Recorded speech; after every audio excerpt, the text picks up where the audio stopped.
Perkenalkan, nama saya Trivena Aprilia Langga. Saya mahasiswi STT Rumah Murid Kristus Bitung, program studi pendidikan agama Kristen.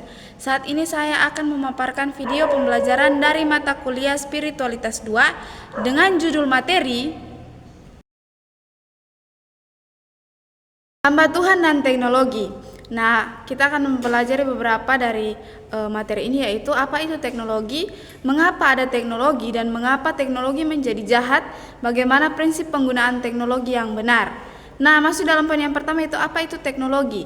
Teknologi adalah cara dan alat yang digunakan untuk mengerjakan atau menghasilkan sesuatu secara efektif dan efisien. Teknologi dapat membantu kita bekerja secara efektif dan efisien. Di sini berarti bahwa teknologi dapat membantu kita melakukan lebih banyak pekerjaan dengan standar yang lebih tinggi dan hasil yang lebih baik. Kemudian efisien di sini dalam waktu yang lebih singkat atau contohnya dengan biaya yang lebih rendah.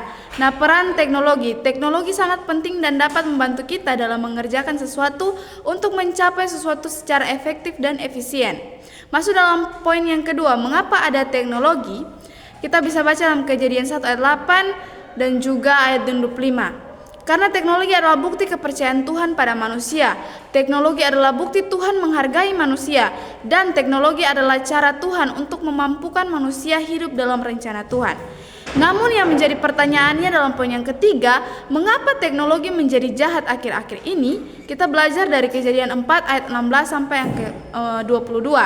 Di dalam ayat yang ke-14 dan juga Mazmur 139 ayat 7, Lukas 15 ayat 13 dan juga Yunus 1 ayat 3. Semua kebenaran firman Tuhan yang saya sebutkan merujuk pada pemilihan dan keputusan manusia, di mana ini bisa berarti bagaimana kita memilih untuk menggunakan teknologi dan dampak dari keputusan tersebut. Jadi teknologi menjadi jahat bukan karena teknologi itu sendiri, tetapi karena bagaimana manusia memilih untuk menggunakannya. Karena manusia salah dalam menggunakan teknologi. Nah, ada beberapa kisah dalam Alkitab, yaitu kisah tentang Yabal, yaitu dia membangun kemah dan ternak, itu berbicara tentang konstruksi dan makanan. Kemudian Yubal, kecapi dan seruling, itu berbicara tentang entertainment. Tubal Kain, tukang perunggu dan besi, itu berbicara tentang manufaktur. Naamah, yaitu artinya kenikmatan, yang berbicara tentang puncak orientasi atau fokus.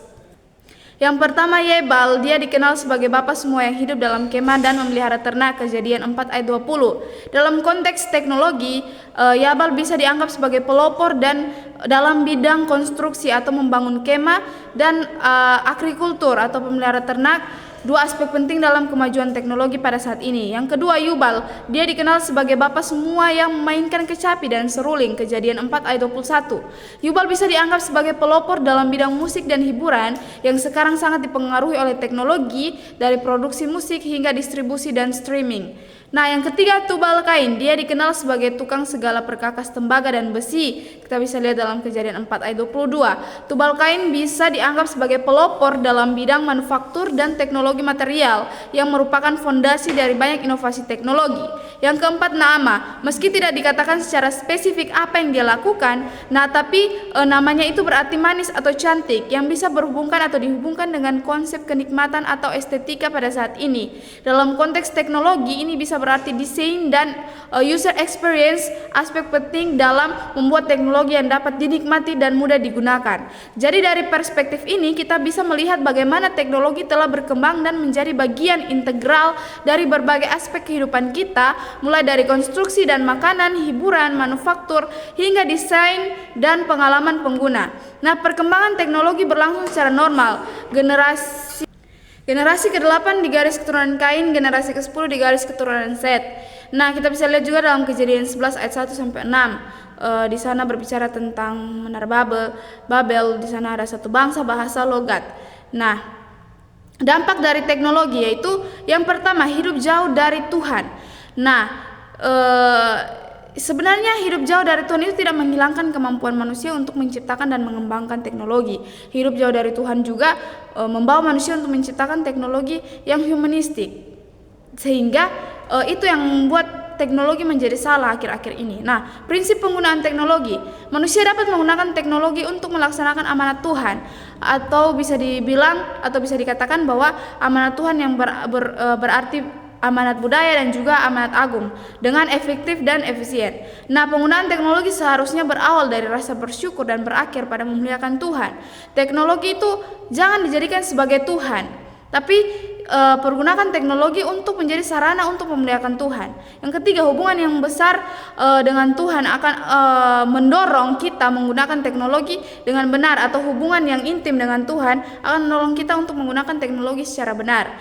Nah, sebagai hamba Tuhan, kita harus mewaspadai penggunaan teknologi ini, waspada terhadap teknologi, jangan sampai teknologi itu bagi kita para hamba Tuhan menjadi Tuhan dan sangat dipuja, sangat memikat dan sangat terikat. Kita tidak boleh, jadi kita harus menghindari hal-hal ini. Nah, kita harus waspada terhadap teknologi.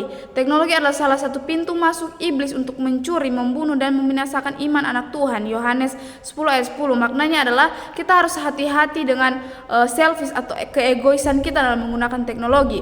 Mode yang berorientasi dengan diri sendiri. Hati-hati dengan mentalitas keegoisan ini, yaitu kita egois dan kita lebih mementingkan hal teknologi. Hati-hati dengan mentalitas selfish yang menjadi budaya. Nah, hati-hati dengan mentalitas selfish juga yang berkembang dan jadi mentakisis Lucifer. Nah, Tuhan akan meluaskan teknologi sampai batas tertentu. Bila sudah berlebihan, Ia punya kuasa untuk mengintervensi.